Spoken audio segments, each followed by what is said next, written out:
What's up, family? Gerald the Bossman here. You're tuned into the Bossman Show on AM 1010, AM 1430, 1055 The King. Let the King out at 105theking.com and the Bossman Show at bossmanshow.com. Hit me up on Instagram, The Bossman Show, Twitter at Bossman Show, and Facebook, Bossman Show. It's the Bossman on your radio. Listen to the Bossman Show with your host, JR, Saturdays at 9 a.m. right here on AM 1010, The King. BS3 Network, changing the way you watch TV. Yes, BS3 Network, changing the way you watch TV, covering content and hot topics from A to Z, sports, music, society and culture, movie reviews, you name it, we have it. Check it out on bs3network.com or check us out on Roku, BS3 TV on Roku, as well as check out your favorite podcast on all podcast platforms or Spreaker.com/BS3 Network. You are now tuned to BS3 Network.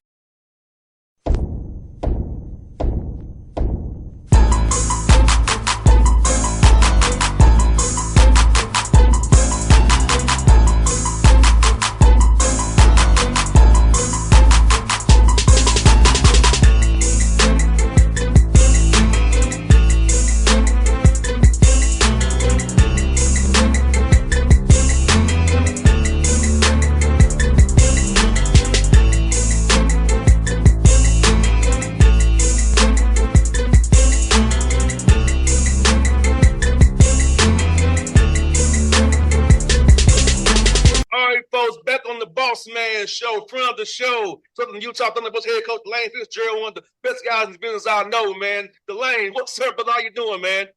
JR, how you doing, my man?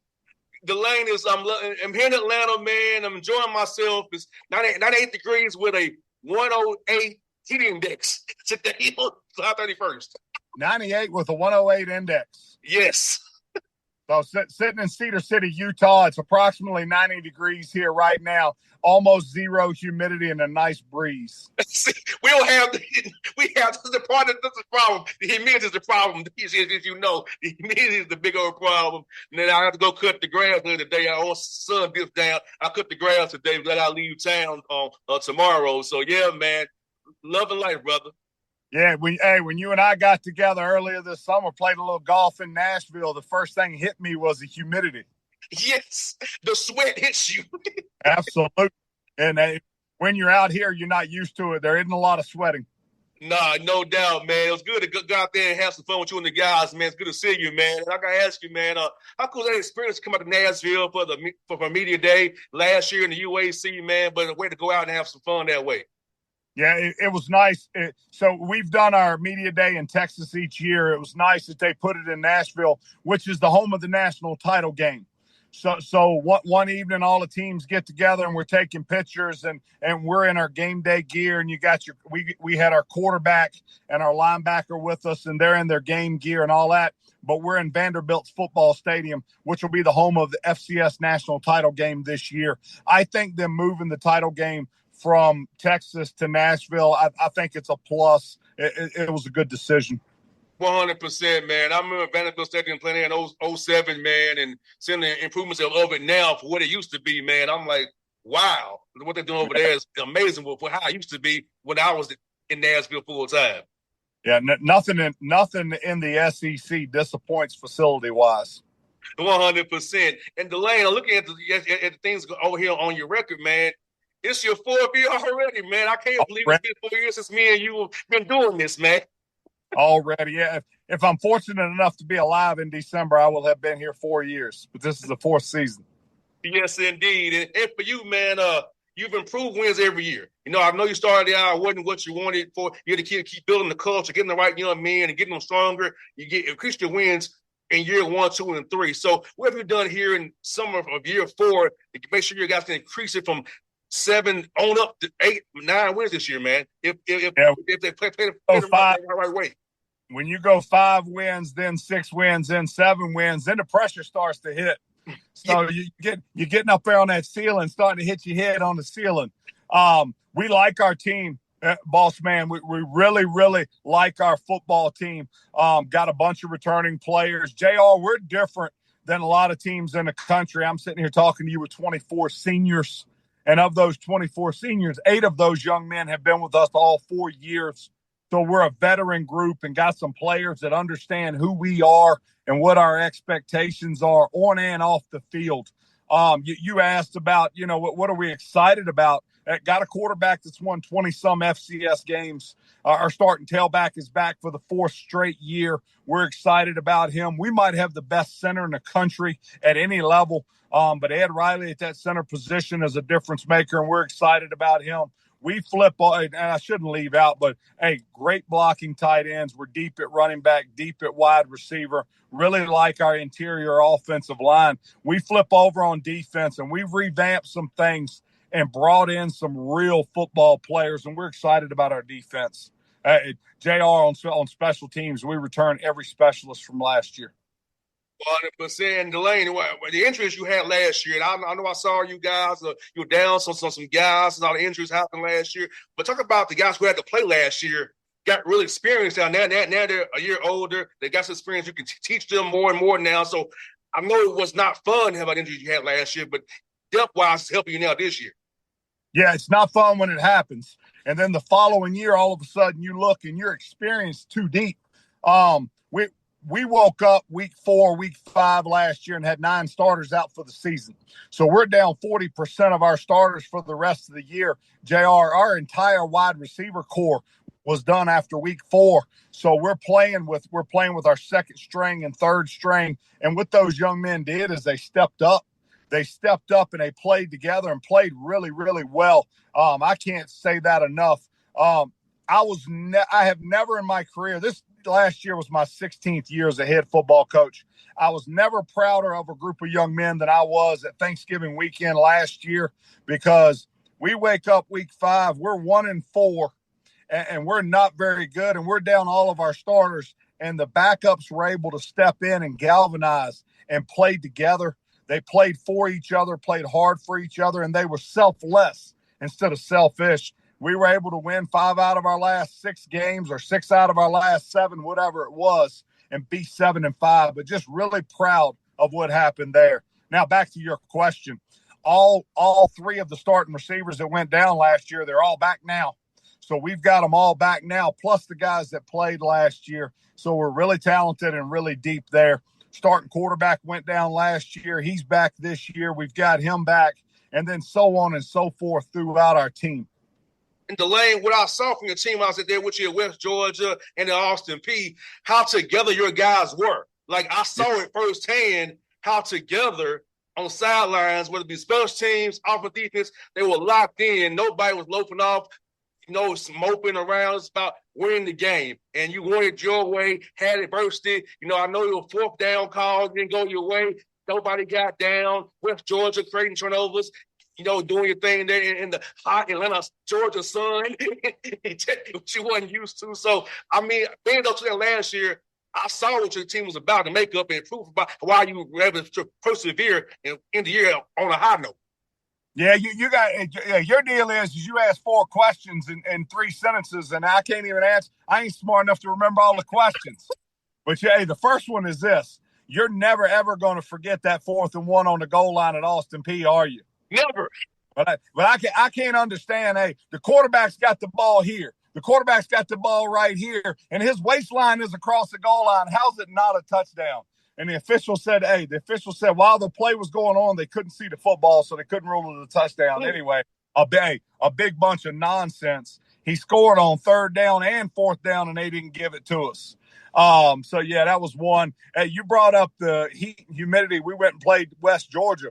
Hey, I'm screaming and hollering at the players because I think we're sluggish. I think we're moping around a little bit. And then I catch a cramp. And I think to myself, I've been hydrating for 4 days for this. And I'm thinking, hey, my old fat self is walking up and down the sidelines. I'm drenched in sweat. I'm getting ready to go into a full body cramp. Hey, I stopped hollering at the guys. I stopped hollering at them. I was like, okay, I understand. I understand. Hey, good football game. We were able to squeak one out. But no, in late October, it's not 87 degrees with 75% humidity in Utah. So being in West Georgia was different for us. You talked about how together they were. Yeah, you talked about how together they were. I was raised on the quote that in victory there's enough glory for everyone. When you're successful as a team, everybody is successful. And our players have kind of adopted that motto and that mindset. And we've got a next man up mentality, and next man up's going to do his job. But in victory, there's enough glory for everybody. And that's who we were last fall. No doubt, man. It's funny, DeLane. Some of your players are asking me, JR, are you okay? I'm like, I'm used to this kind of heat. I'm good. They're like, you're good? Yes, I'm good. They're like, your guys are like, are you okay? Yeah, I'm good. I'm standing there with my arms crossed like there ain't nothing going on. I'm like, I'm used to this kind of heat. I'm cool. Hey, you should have said I'm good. Y'all need to check on DeLane. 100%, man. You know what's good, man? You got 6 conference wins last year in the UAC, which is very important. Get those conference wins. I know. Talk about that piece as well. That your backups won where it mattered the most in conference and UAC play. Yeah, we went 6-2. Went 6-2 down the stretch, and hey, you take your hat off. It's in the UAC, which is probably the 3rd or 4th best FCS conference in the country. You win 6 games, you've accomplished something, you've done something, and we're proud of that. Now, then you hear two committee members tell you that you were the first team left out of the playoffs, and it stings a little bit. Not even a little bit, it stings a lot, and we've had to live with that all off season. And DeLane, I hate to say this, my school got in over you. It was TSU was the last one in. They got in over you. You know, I felt bad because I knew that hurt you. They sure did. Hey, I wouldn't have minded. Hey, we should have had a play-in game, us versus TSU. Hey, called it the Bossman Bowl for who can go to the playoffs. Hey, I always standing right behind the goal post so I can be fed everybody involved. Hey, half red shirt and a half blue shirt. Yes, 100%. 100%, man. I gotta ask you, man, your non-conference schedule, man, is tough, man. Idaho State, San Diego, Northern Arizona. You said the teams you'll see in the Big Sky next year, but you schedule them this year non-conference wise, and what about the strategy in doing that? Yeah, nobody in the country is doing a better job coaching than Idaho State, and Cody Hawkins is the head coach, but he's being assisted by his father, Dan Hawkins, and Dan Hawkins is a Boise State, Colorado, UC Davis legend. But he's helping his son there, and that coaching staff's doing a whale of a job recruiting and developing and coaching players. But you're right, that's a good one. Losing that game last year probably knocked us out of the playoffs. We turn around week 2 and we go to San Diego, and San Diego's picked to win the Pioneer Conference, and they're good, been good for a long time. This morning, I thought about Josh Johnson playing quarterback at San Diego almost 20 years ago, and I had to look it up. He's a backup with the Redskins this year. How impressive is that? Hey, yes. Man, the man comes from non-scholarship FCS football, and he's in like year 18 in the NFL, but good for him. And then we come home and play Northern Arizona, who was a playoff team last year. One of the other teams that got in with 8 wins just squeaked in above us, but we've got them at home. And then we go on the road and play UC Davis, another football program. UC Davis was one of the top 5 or 6 teams in the country last year.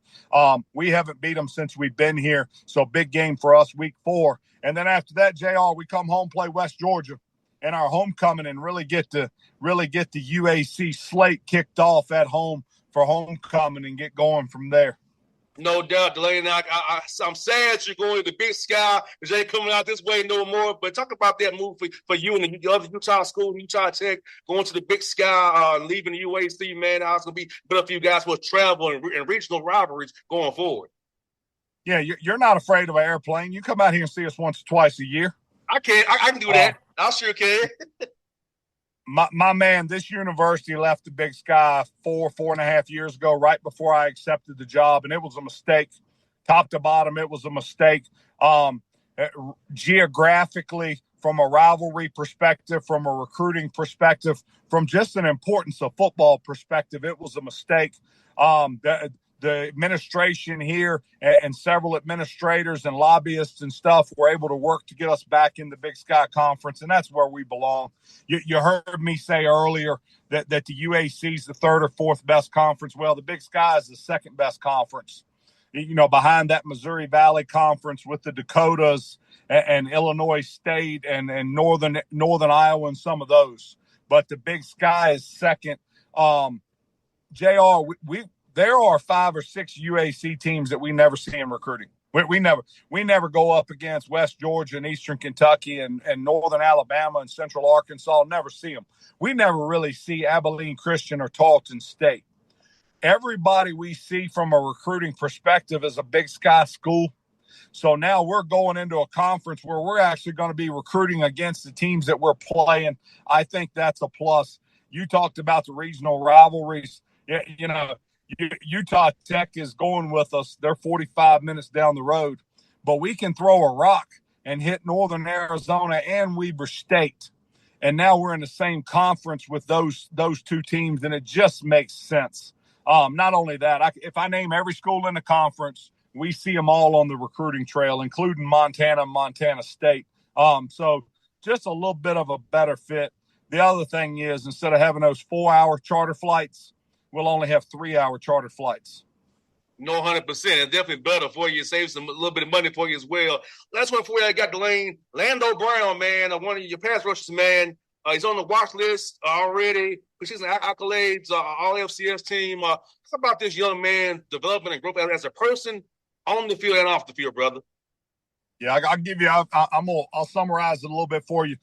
In high school, Lando Brown's the Southern California Player of the Year. He's playing outside linebacker, rush in. Nobody likes him because he ain't 6 foot tall. He ain't 6'2", 6'4", and that's what everybody's looking for. Nobody recruits him. He goes to El Camino Community College and tears it up. He is the Southern California JUCO Player of the Year. So he's high school Player of the Year, junior college Player of the Year, and coming out of junior college, he's got 5 or 6 schools after him. He's got us and Alcorn State and Arkansas Pine Bluff and somebody else and somebody else. And at the end of the recruiting war, it's us and Arkansas Pine Bluff. And you know what I did now? I laid that thing on thick. I said, does your California rear end really want to wake up in Pine Bluff, Arkansas for the next 2 or 3 years of your education and career? And he just looked at me kind of funny. I said, hey, not a very big place, not a very nice place. Got to drive a ways to get to a grocery store. And I knew he was a sick kid. And then finally we're like, hey, Lando, you land here. You land in Cedar City. You're 5.5 hours from home. Mom can come see you. The family can come see you. You can get home on the weekend if you're homesick or if you just want mama's cooking. So, we served him up a little home cooking and we're able to get him to commit to us. But here's JR. People think Lando's a fly-by-night player. He's been a great player for a long time.